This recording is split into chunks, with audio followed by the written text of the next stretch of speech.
स्वागत है आप लोगों का एक बार फिर से हमारे इस ऑनलाइन वीडियो के सीरीज़ में। और एक बार फिर हम कोशिश कर रहे हैं, प्रयास कर रहे हैं कि आप लोगों को ऑफ़लाइन के साथ साथ, चूँकि ऑफ़लाइन बैच तो हमारा चल ही रहा है, तो ऑफ़लाइन के साथ साथ ऑनलाइन भी आप लोगों को कुछ सुविधाएं दी जाए। तो ऑनलाइन के सीरीज़ में हमारी ये कोशिश होगी कि जो क्लास आप ऑफ़लाइन कर रहे हैं, पहले से पढ़ाई कर रहे हैं, उसको और आसान बनाने के लिए ऑनलाइन भी कुछ किया जाए। तो इसलिए हम आप लोगों के बीच लेकर उपस्थित हैं एक प्रयास बैच। इसमें हमारी कोशिश ये होगी कि आप लोगों को फ़िलहाल में सबसे पहले केमिस्ट्री का बैच शुरू किया जाए। और जैसा कि आप लोग जानते हैं, केमिस्ट्री जो है क्लास 12 के लिए, उसमें आप लोगों को पढ़ना पड़ता है फिजिकल केमिस्ट्री। इसके अलावा पढ़ना पड़ता है आप लोगों को इनऑर्गेनिक केमिस्ट्री, एंड साथ में पढ़ना पड़ता है आप लोगों को ऑर्गेनिक केमिस्ट्री। तो हमारी यह कोशिश होगी कि क्लास 12 के केमिस्ट्री के इस बैच के लिए आप लोगों को free of cost physical chemistry, inorganic और ऑर्गेनिक, ये तीनों केमिस्ट्री का जो रिवीजन होगा, या एक तरह से कहिए कि जो फ्रेश स्टूडेंट है उनके लिए भी ये सार्थक होगा, उनके लिए भी ज़रूरी होगा। इस बैच को हम लास्ट तक लेके चलें। और हमारी दूसरी कोशिश ये होगी कि चूँकि आज अप्रैल का 17 तारीख है और आज एक अच्छा दिन भी है, आज रामनवमी है, तो श्री राम का नाम लेते हुए हम लोग शुरू करेंगे केमिस्ट्री का बैच।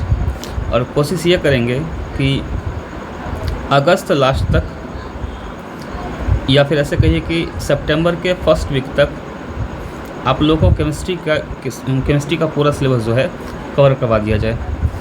तो इस प्रयास के साथ हम उपस्थित हुए हैं। तो जी हाँ दोस्तों, मेरा नाम है अश्विनी कुमार पांडे, लोग पांडे सर बोलते हैं, और हम हैं स्टडी पॉइंट नाम के एक कोचिंग का डायरेक्टर। ये कोचिंग बिहार के समस्तीपुर ज़िले में अवस्थित है। और चूँकि एज अभी चल रहा है डिजिटल का, तो हम भी इस डिजिटल एज में अपने आप को आप लोग के सामने ला रहे हैं और केमिस्ट्री 12th के लिए एक फास्ट और सार्थक बैच आप लोगों के लिए, जिसका नाम प्रयास बैच होगा, लेकर उपस्थित हैं। और डेडलाइन बता ही दिए हैं कि अगस्त से लेकर सितंबर के बीच तक आप लोग को हम पूरा केमिस्ट्री जो क्लास 12th का होगा। अब ये केमिस्ट्री किसके लिए उपयोगी है? तो ये केमिस्ट्री उपयोगी है BSEB के लिए भी, और साथ ही साथ CBSE के लिए भी।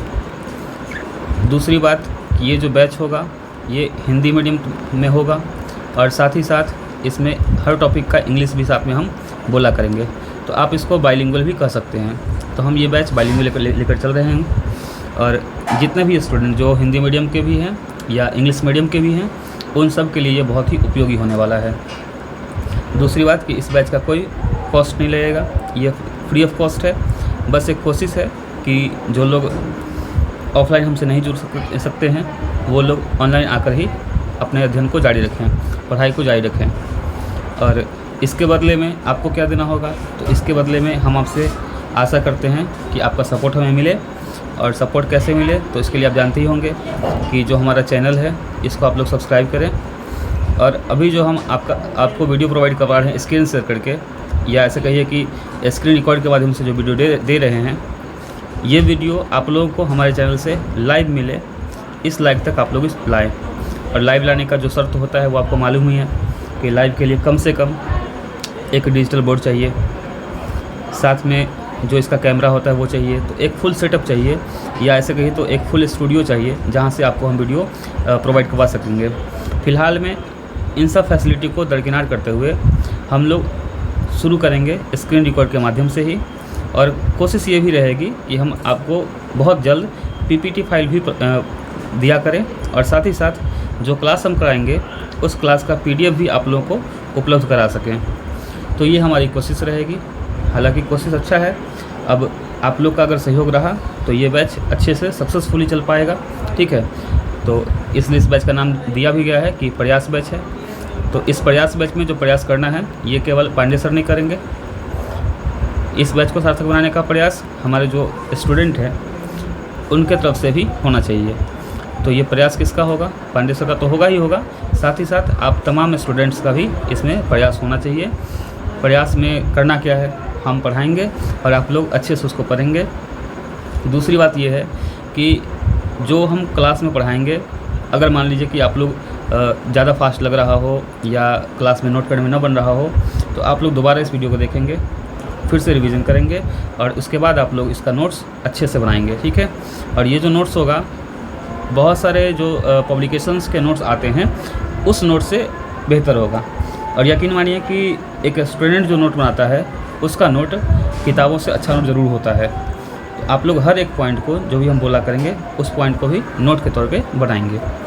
तो हम शुरू करते हैं आज बिना समय गवाए थोड़ा सा इंट्रोडक्शन। और हम आप लोगों को ये बताना चाहेंगे कि केमिस्ट्री में पढ़ना क्या है, केमिस्ट्री को पढ़ना कैसे है और पढ़ने के बाद उसका यूटिलाइज़ कैसे करना है, एग्ज़ाम में उसको कैसे लिखना है, ठीक है। तो अब हम शुरू करते हैं बिना समय गवाए। तो सबसे पहले हम लोग बात करेंगे इसके ऊपर कि क्लास 12th के केमिस्ट्री में हम लोग को पढ़ना क्या है, यानी क्लास 12th के केमिस्ट्री का सिलेबस क्या है और कैसे इसको पढ़ना है उसके बारे में। तो क्लास 12th में केमिस्ट्री को अगर हम क्लासीफाइड करते हैं तो सबसे पहला जो होगा, जो फर्स्ट ऑफ ऑल होगा, वो हमारा होना है फिजिकल केमिस्ट्री। सबसे पहले हम लोग पढ़ाई करेंगे किसका? फिजिकल केमिस्ट्री का। तो हम लोग को पहले शुरू करना है फिजिकल केमिस्ट्री। फिजिकल केमिस्ट्री का हिंदी क्या हो जाता है? इसका हिंदी हो जाएगा भौतिक रसायन। तो सबसे पहले हम लोग शुरू करने वाले हैं भौतिक रसायन के बारे में, यानी फिजिकल केमिस्ट्री के बारे में। फिजिकल केमिस्ट्री में हम लोगों को पढ़ने क्या है? तो इसमें टोटल 5 चैप्टर हम लोग को पढ़ने हैं, ठीक है। कौन कौन सा? पहला हम लोग पढ़ना है, पहला हमारा होगा पदार्थ की ठोस अवस्था, यानी कि सॉलिड स्टेट ऑफ मैटर। दूसरा है विलयन तथा अनुसंख्यक गुणधर्म, सॉल्यूशन एंड कॉलिगेटिव प्रॉपर्टी। तीसरा होना है वैद्युत रसायन, यानी कि इलेक्ट्रोकेमिस्ट्री। चौथा होना है रासायनिक गतिकी, यानी कि केमिकल काइनेटिक। एंड पाँचवा है सरफेस केमिस्ट्री, यानी कि पृष्ठीय रसायन। तो ये हमारे 5 चैप्टर हैं जो हम लोग को फिजिकल केमिस्ट्री के अंदर पढ़ना है। थोड़ा सा इस चैप्टर के अंदर चलते हैं और इंट्रोडक्शन लेते हैं कि इस चैप्टर के अंदर क्या है। जब हम बात कर रहे होते हैं पहले चैप्टर का, यानी कि सॉलिड स्टेट ऑफ मैटर की बात कर रहे हैं, तो आप लोग को मालूम होगा कि मैटर जो होते हैं, यानी जो पदार्थ होते हैं, इस मैटर को स्टेट के अकॉर्डिंग 3 पार्ट्स में डिवाइड किया गया है। यानी कि अगर पूछा जाए कि स्टेट्स ऑफ मैटर कितने होते हैं, पदार्थ की अवस्था कितनी होती है, तो मुख्य रूप से 3 प्रकार की इसकी अवस्थाएं होती है। कौन कौन सा? एक हो गया ठोस अवस्था, यानी कि सॉलिड। दूसरा जो है वो क्या हो जाएगा? वो आता है लिक्विड, यानी कि द्रव अवस्था। एंड तीसरा जो है वो है गैस, गैसियस स्टेट, यानी कि गैसीय अवस्था। अच्छा, यहाँ पर ध्यान देने योग्य बात क्या है कि द्रव जो होता है और जो द्रव्य होता है, इन दोनों में एक खासा अंतर है। द्रव्य एक तरह से पर्यायवाची शब्द है पदार्थ का, तो पदार्थ को द्रव्य कहते हैं, जबकि द्रव जो है वो पदार्थ की एक अवस्था है। ये पदार्थ की एक अवस्था है, यानी कि लिक्विड फॉर्म है, ठीक है। तो यहाँ पे हम बात करेंगे द्रव का, और इस पदार्थ को हम, मैटर को हम द्रव्य कह सकते हैं। तो ऐसा भी कह सकते हैं कि द्रव्य के 3 अवस्थाएं, कौन कौन? ठोस, द्रव और गैस, ठीक है। तो चैप्टर फर्स्ट के अंदर हम लोग को पढ़ना क्या है? पढ़ना है केवल मैटर का जो सॉलिड फॉर्म है, जो ठोस अवस्था है, केवल ये पढ़ना है। और इसलिए चैप्टर का नाम बना हुआ है सॉलिड स्टेट ऑफ मैटर, ठीक है। तो हम लोग इसके अंदर का बात करेंगे। आप लोगों ने बेसिक क्लास में पढ़ा होगा कि साइज एंड वॉल्यूम, यानी कि आकार और आयतन,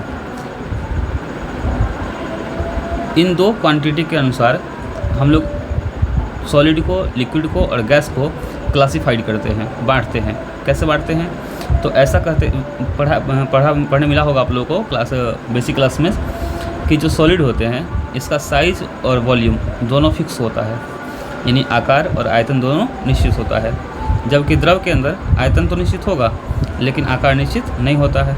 और गैस का साइज़ और वॉल्यूम दोनों का दोनों फिक्स नहीं रहता है, यानी कि निश्चित नहीं होता है। तो ये आप लोगों ने बेसिक में पढ़ा होगा। तो हम लोगों को इस चैप्टर के अंदर गैस के बारे में और लिक्विड के बारे में बातचीत नहीं करना है। बात करना किस पर है? केवल और केवल सॉलिड के बारे में बात करना है। थोड़ा सा सॉलिड को अगर और नीचे तक देखें तो सॉलिड फॉर्म जो होता है, यानी पदार्थ की जो ठोस अवस्था है, ये ठोस अवस्था यानी ठोस को हम लोग डिवाइड कर सकते हैं 2 फॉर्म में। यानी solid can be classified into 2 parts. First of all क्रिस्टलीय ठोस, यानी कि क्रिस्टलाइन सॉलिड, एंड सेकंड अक्रिस्टलीय ठोस, यानी कि नॉन क्रिस्टलाइन सॉलिड। ठीक है, crystalline solid and non crystalline solid, क्रिस्टलीय ठोस और अक्रिस्टलीय ठोस, इन 2 प्रकारों में से हम बांटते हैं। और क्लास 12 के अंदर जब हम पढ़ाई करेंगे तो हम लोग को मैक्सिमम टाइम बात करना है क्रिस्टलीय ठोस के बारे में। तो अधिक से अधिक पढ़ाई क्रिस्टल का करना है और बहुत कम केवल इंट्रोडक्शन लेवल का पढ़ाई करना है अक्रिस्टलीय के बारे में। तो अक्रिस्टलीय का जो पढ़ाई इस चैप्टर में होना है वो क्या होना है? वो होना है इंट्रोडक्शन लेवल का। जबकि क्रिस्टलीय का जब हम पढ़ाई करेंगे तो ये जाएंगे हम लोग डीप लेवल में। इसके बारे में हम लोग अच्छे से पढ़ाई करेंगे कि क्रिस्टल बनता कैसे है, इसके अंदर क्या क्या होता है, इसके अंदर का प्रॉपर्टी क्या क्या है, ये सब हम इसके अंदर पढ़ेंगे। साथ ही साथ इसमें हम ये भी पढ़ेंगे कि 1-2 साइंटिस्ट का चर्चा पढ़ लेंगे। जैसे एक मिलर का आएगा चर्चा, मिलर नाम के साइंटिस्ट का, दूसरा ब्रेवेस नाम का साइंटिस्ट का, इसके अलावा ब्रैग नाम के साइंटिस्ट का। तो हम लोग 2-3 साइंटिस्ट का भी चर्चा इस चैप्टर के अंदर करेंगे, एक मिलर, दूसरा ब्रेवेस एंड तीसरा ब्रैग। ठीक है, तो ये सब जो साइंटिस्ट का नाम आ रहा है ये सब भी आएगा केवल क्रिस्टलाइन सॉलिड के लिए, यानी कि क्रिस्टलीय ठोस के लिए। जबकि पहले ही हमने बोला है कि अक्रिस्टलीय में क्या करना है, केवल हम लोग को इंट्रोडक्शन लेवल का पढ़ाई करना है। ठीक है, तो ये हुआ हमारा पहला चैप्टर का इंट्रोडक्शन, यानी कि सॉलिड स्टेट ऑफ मैटर के बारे में। आज की वीडियो सेशन में हम लोग 5 चैप्टर का पहले इंट्रोडक्शन पढ़ेंगे और उसके बाद चैप्टर 1 शुरू करेंगे। और चैप्टर 1 जब हम शुरू करेंगे सॉलिड स्टेट ऑफ मैटर, तो इसके अंदर क्या क्या सिलेबस होगा उन सिलेबस को पहले पढ़ेंगे और सिलेबस के अकॉर्डिंग शुरू करेंगे फर्स्ट पॉइंट से लेकर लास्ट पॉइंट की ओर। ठीक है, और इन सब को आराम से ख़त्म करेंगे। ठीक है, और सब कुछ ख़त्म करते हुए हम लोग कोशिश करेंगे कि अगस्त लास्ट तक या सितंबर के फर्स्ट वीक तक आप लोग का सिलेबस ख़त्म कर दिया जाए। साथ ही साथ जो लोग हमको जानते होंगे पहले से, उनको मालूम होगा कि केमिस्ट्री के साथ साथ आप लोग को फिजिक्स का वीडियो भी हम प्रोवाइड करने वाले हैं। तो केमिस्ट्री प्लस में फिजिक्स का भी आप लोग क्लास फ्री ऑफ कॉस्ट यहाँ पे मिलने वाला है। और बहुत जल्द कोशिश ये करेंगे कि अगर ये हमारा प्लान सक्सेस रहता है तो आप लोग को बाकी विषयों का, जैसे कि मैथ्स का, जैसे कि लैंग्वेज का, जैसे कि बायोलॉजी का भी क्लास इसके ऊपर प्रोवाइड हो जाएगा, पूरा का पूरा मिल जाए। अब हम बात करते हैं चैप्टर नंबर 2 की। चैप्टर नंबर 2 हमारा जो है वो क्या है? विलयन और अनुसंख्या गुणधर्म, सॉल्यूशन एंड कॉलिगेटिव प्रॉपर्टी। तो जब हम बात करते हैं विलयन की, यानी कि सॉल्यूशन की, तो सॉल्यूशन होता क्या है? तो जब भी हम 2 पदार्थों को यानी 2 सब्सटेंस को आपस में मिक्स करते हैं, जब मिलाते हैं, तो उन पदार्थों को मिलाने से, जैसे कि पदार्थ नंबर 1 और पदार्थ नंबर 2 पदार्थों को हम आपस में मिलाते हैं, तो मिलाने के बाद जो मिश्रण प्राप्त होता है उसी को हम लोग विलयन कहते हैं। ठीक है, अब ये जो पदार्थ हम ले रहे हैं, पदार्थ नंबर 1 यानी substance first and substance second, ये दोनों एक ही टाइप का भी हो सकता है और अलग अलग भी हो सकता है। तो जब एक ही प्रकार का होगा, ऑफ सेम टाइप रहेगा, तो एक ही प्रकार के पदार्थों को मिलाने से जो विलयन प्राप्त हो रहा होगा उस विलयन को कहा जाएगा, उस सॉल्यूशन को कहा जाएगा समांगी विलयन। ठीक है, यानी कि होमोजीनियस कहा जाएगा। ठीक है, सॉल्यूशन कहा जाएगा। जबकि अगर दोनों पदार्थ अलग अलग प्रकार के होंगे, अगर अलग अलग प्रकार के होंगे यानी कि ऑफ डिफरेंट टाइप होंगे, तो इनको कहा जाएगा, यानी ऐसे विलयन को कहा जाएगा विसमांगी मिश्रण या विसमांगी विलयन। इंग्लिश में क्या बोलेंगे इसको हम लोग? इसको बोलेंगे हेट्रोजीनियस सॉल्यूशन। ठीक है, तो पहला बात तो ये हो गया। दूसरा बात, जब भी किसी विलयन की रचना होती है, जब भी कोई विलयन बनाया जाता है, सपोज कि फॉर एग्जांपल हम बात कर ले रहे हैं एक ऐसे एग्जांपल का जो हमारा बहुत बेसिक एग्जांपल है और प्रैक्टिकल लाइफ में देखने को मिलता है। जैसे हम पानी ले रहे हैं और पानी में चीनी को मिला दे रहे हैं और शरबत बनाने की कोशिश कर रहे हैं। तो शरबत यहाँ पर क्या हो जाएगा, ये यहाँ पर हो जाएगा विलयन, यानी कि जो मिश्रण है वो विलयन कहलाएगा, सॉल्यूशन कहलाएगा। तो यहाँ पर ये सॉल्यूशन है। अब इस विलयन को बनाने के लिए आवश्यकता किसकी है, पानी की और चीनी की। तो ये जो दो चीज़ हमको चाहिए, इन दोनों में अधिक मात्रा में क्या रहेगा, तो अधिक मात्रा में रहने वाला है पानी। तो जो अधिक मात्रा में रहेगा इसको हम लोग कहेंगे विलायक, यानी कि यहाँ पर पानी क्या हो जाएगा, विलायक हो जाएगा, यानी कि सॉल्वेंट कहलाएगा। और जिसकी मात्रा हम कम लेते हैं उसको हम लोग कहते हैं विलय, यानी कि इसको हम लोग सॉल्यूट कहते हैं। तो एक प्रकार से ये भी हम कह सकते हैं कि जब भी हम सॉल्वेंट के अंदर सॉल्यूट को डालते हैं और आपस में मिक्स करते हैं तब हमारा सॉल्यूशन प्राप्त होता है, सॉल्यूशन बनता है। हिंदी में क्या बोलेंगे इसको, जब भी हम किसी विलायक में विलय को मिलाते हैं तब हमें विलयन प्राप्त होता है। या ऐसे कह लीजिए कि विलयन को प्राप्त करने के लिए जिस अवयव की मात्रा अधिक लेते हैं उसे विलायक कहते हैं, अधिक वाले को, और जिसकी मात्रा कम लेते हैं उसे विलय कहते हैं। तो कम वाले को विलय कहते हैं। और साथ में ये भी समझेंगे कि विलायक और विलय ये दोनों जो है, ये दोनों विलयन का एक अवयव है, विलयन का एक अवयव है। अवयव उसे कहते हैं जिसकी सहायता से उसको प्राप्त किया जाए। तो विलयन बनाने में सहायता किसका लेते हैं, विलायक और विलय का। तो इन दोनों को हम क्या कह सकते हैं कि ये दोनों विलयन का अवयव है, यानी कि this two are the component of solution. ठीक है, ऐसा हम लोग बोल सकते हैं। या ये भी कह सकते हैं कि there are two components of solution, first of all solvent and second solute. Okay, तो ये हमारा इंट्रोडक्शन हो गया चैप्टर नंबर 2 का। अब हम बात करेंगे चैप्टर नंबर 3। चैप्टर नंबर 3 है हमारा वैद्युत रसायन, यानी कि इलेक्ट्रोकेमिस्ट्री। अब ये चैप्टर बहुत इंटरेस्टिंग है। कारण क्या है कि इलेक्ट्रिसिटी आप लोगों को कहाँ पढ़ना है, ये पढ़ना है फिजिक्स के अंदर। ठीक है, और रसायन यानी कि रासायनिक अभिक्रिया जो है, यानी केमिकल रिएक्शन जो है, ये आप लोगों को कहाँ पढ़ना है, तो केमिकल रिएक्शन पढ़ना है हम लोगों को केमिस्ट्री के अंदर।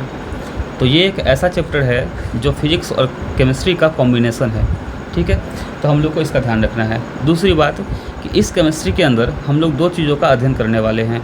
दो चीज़ कौन कौन सा, एक हम लोग पढ़ने वाले हैं विद्युत ऊर्जा के बारे में, एक पढ़ेंगे विद्युत ऊर्जा के बारे में, और दूसरा पढ़ेंगे हम लोग रासायनिक अभिक्रिया के बारे में, यानी कि केमिकल रिएक्शन के बारे में।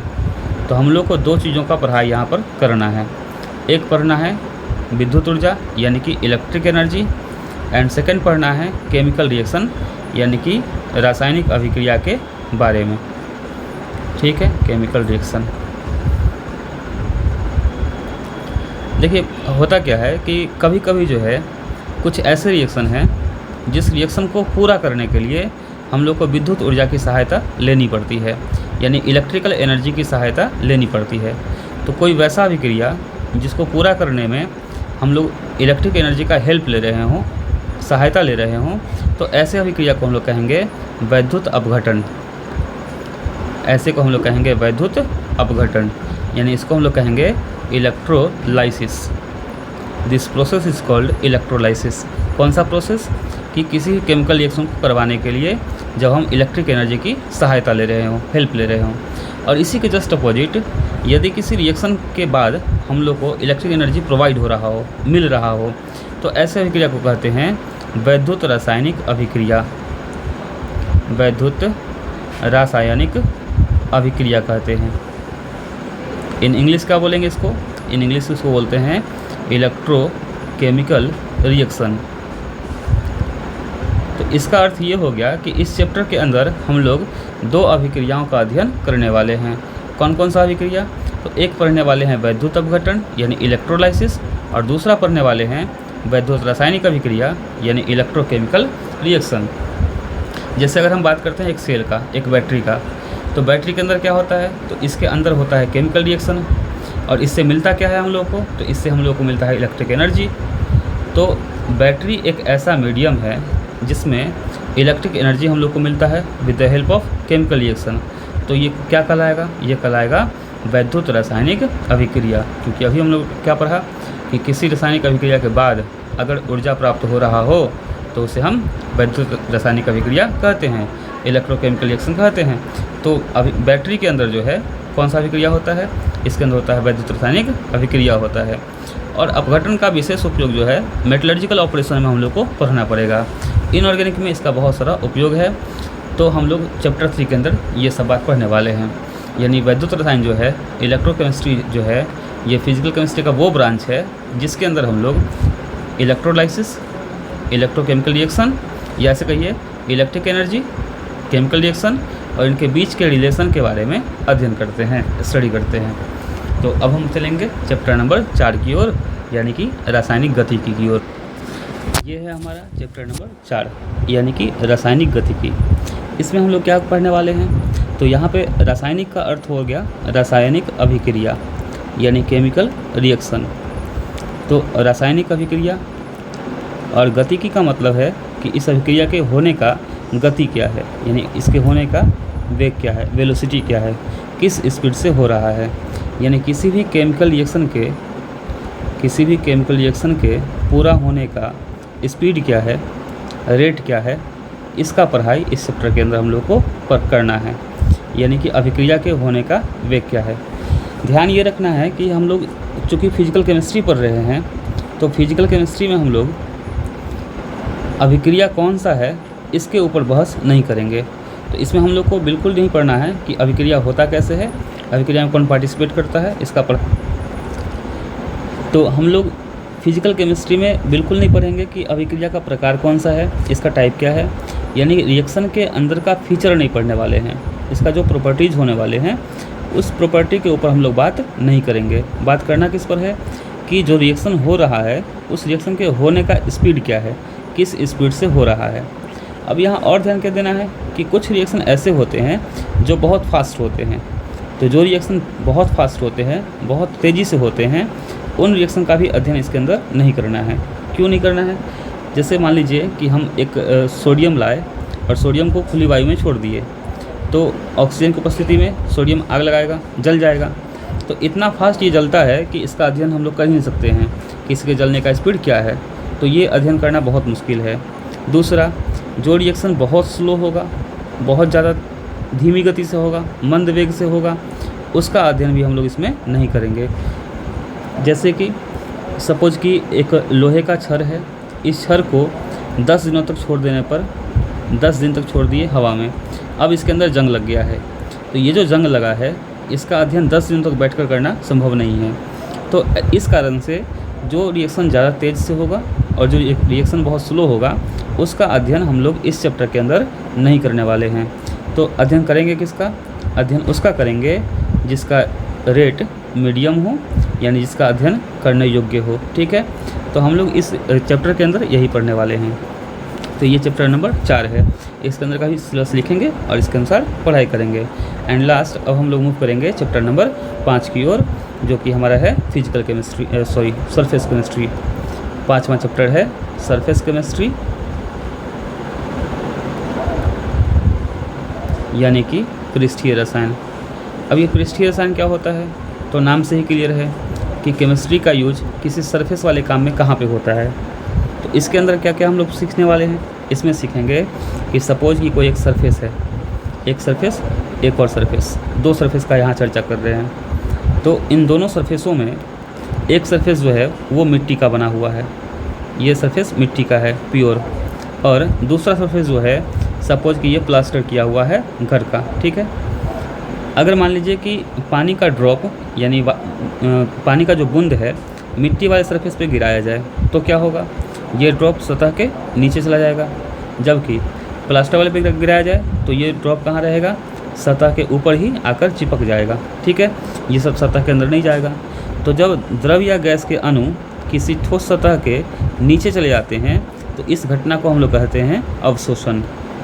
इसको बोलेंगे अवशोषण यानी एब्जॉर्प्शन, कि यहाँ पे अवशोषण हो गया, मिट्टी का जो सतह है ये इस बूंद को अपनी ओर खींच लिया।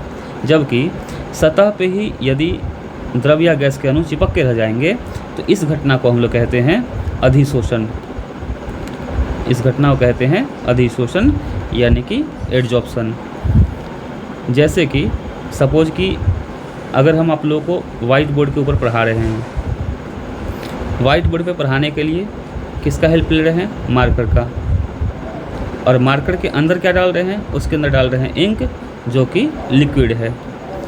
अब आप सोचिए कि जब मार्कर से हम बोर्ड पर कुछ लिख रहे होते हैं, जैसे केमिस्ट्री लिख रहे होते हैं, तो ये केमिस्ट्री लिखा हुआ वर्ड जो है बोर्ड के ऊपर चिपक के रह जाता है, नीचे तो लुढ़क नहीं जाता है। तो चिपकने का कारण क्या रहा होगा? चिपकने का कारण रहा होगा अधिशोषण, यानी हमारा मार्कर का जो इंक है वो सरफेस के अंदर नहीं घुस जाता है, उसके ऊपर ही चिपक कर रह जाता है। फिर इसको जब हम मिटाते हैं तो मिट जाता है।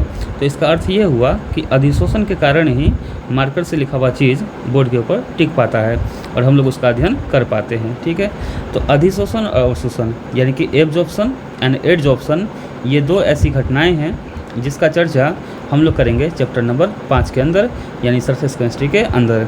इसके अंदर और भी हम लोग ये पढ़ेंगे कि थोड़ा सा डीपली क्या पढ़ना है इसके अंदर, कोलाइडल सॉल्यूशन के बारे में, यानी कि कोलाइडी विलयन के बारे में भी इसी चैप्टर के अंदर हम लोग पढ़ाई करेंगे।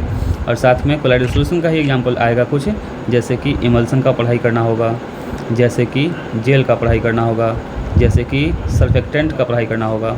तो ये सब जो टॉपिक आएगा ये सब सरफेस केमिस्ट्री में भी आएगा। ठीक है, तो ये आज के इंट्रोडक्शन क्लास में इतना ही रहेगा। लेकिन साथ में आप लोगों से एक बार फिर से हम आग्रह करेंगे कि हमारा जो ये प्रयास बैच है, ये प्रयास सफल तभी हो पाएगा जब आपका सपोर्ट हमको प्राप्त होगा। और सपोर्ट करना क्या है, तो इस वीडियो को जितना लाइक कर सकते हैं अधिक से अधिक लाइक करें और साथ में शेयर करें।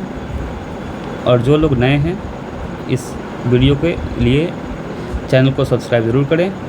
और आपका जैसा सहयोग रहेगा उसी के अकॉर्डिंग आप लोग को वीडियो प्रोवाइड हो जाएगा। हाँ, ध्यान ये रखना है कि आप लोगों को इस वीडियो के बदले में कोई भी फ़ी नहीं लिया जाएगा। विदाउट फ़ी आप लोगों को पूरा का पूरा कोर्स करवाया जाएगा। ठीक है, आज के लिए बस इतना ही। धन्यवाद। जय हिंद, जय श्री राम।